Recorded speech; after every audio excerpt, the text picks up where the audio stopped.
Charles, eu queria ouvir sua opinião também sobre esses pontos, e aí, por favor, já emenda a notícia que você tem para trazer aí da entrevista do Ming Lang Tan, que a gente quer saber o que está acontecendo no mundo dos games que também interferem nos mercados, né?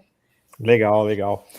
Bom, o Paulo tem absoluta razão quando ele fala que no varejo a gente ainda não está preparado com massa de dados limpa o suficiente para a gente poder trabalhar de forma bastante produtiva com IA.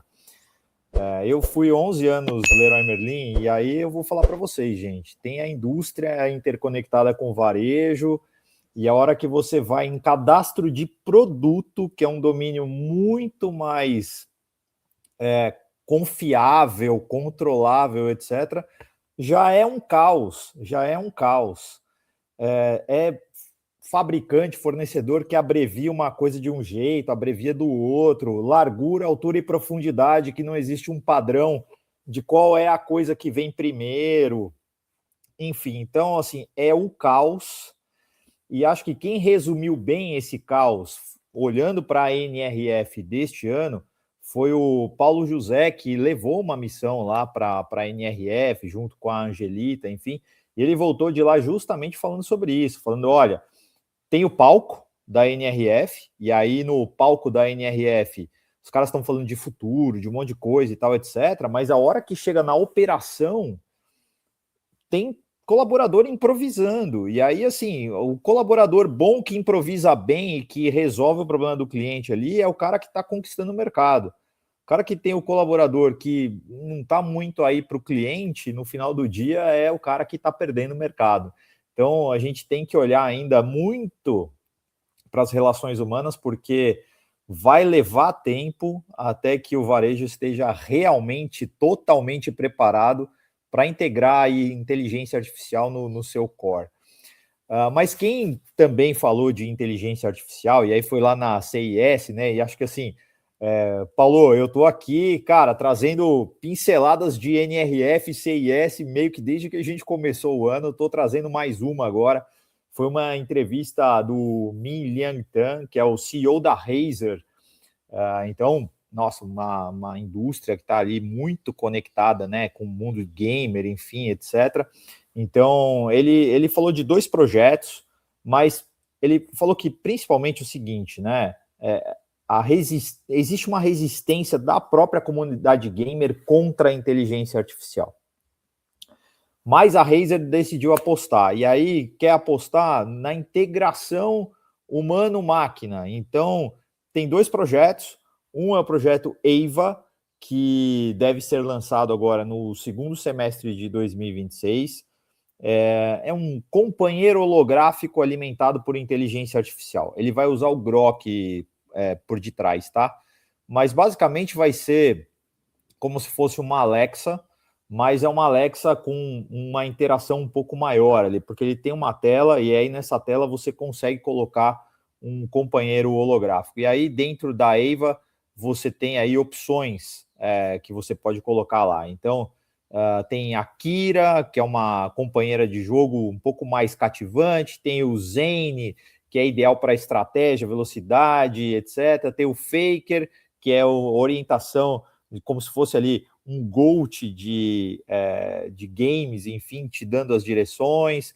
Enfim, então você pode personalizar um pouco as características desse teu assistente pessoal para te ajudar ali dentro dos jogos.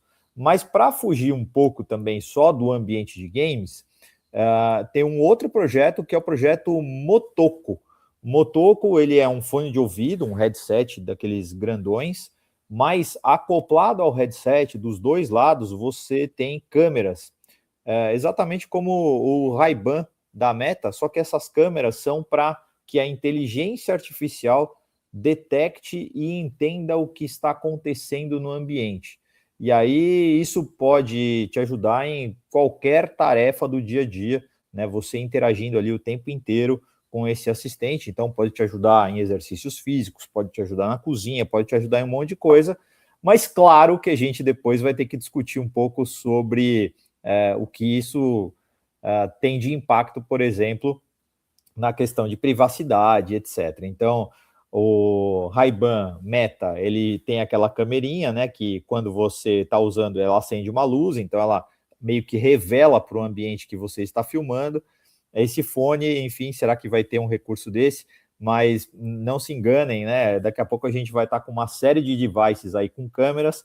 O Ray-Ban Meta já tem o seu clone chinês, muito mais barato, inclusive, e não necessariamente acende a luzinha para revelar que está filmando alguma coisa. Falando em CEOs, eu tenho uma mudança aí importante também para comunicar para vocês, e isso acho que é um negócio interessante da gente discutir sobre a longevidade das carreiras. O Doug Bowser, que era ex-presidente da Nintendo, ele se aposentou agora no fim de 2025 e a gente até esperava que ele fosse ficar um pouquinho fora do mercado durante algum tempo, mas ele já sentou numa cadeira de conselho de diretores da Hasbro, tá? Então, a Hasbro é a empresa de brinquedos, né? E tem franquias muito fortes como Magic the Gathering, Dungeons and Dragons, enfim, etc.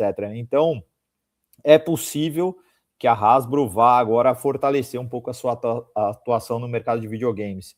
Isso me colocou em reflexão do seguinte, né? Quando a gente vai chegando nessa idade de se aposentar, será que a gente não deveria começar a pensar em grandes empresas de criar aí posições de conselho ou de tutor ou de, enfim, o que a gente poderia fazer, mentores, enfim, da construção e da manutenção da cultura das organizações, porque chega um determinado momento, a gente dá um tchau para a empresa e aí perde-se todo aquele movimento que foi construído durante tanto tempo.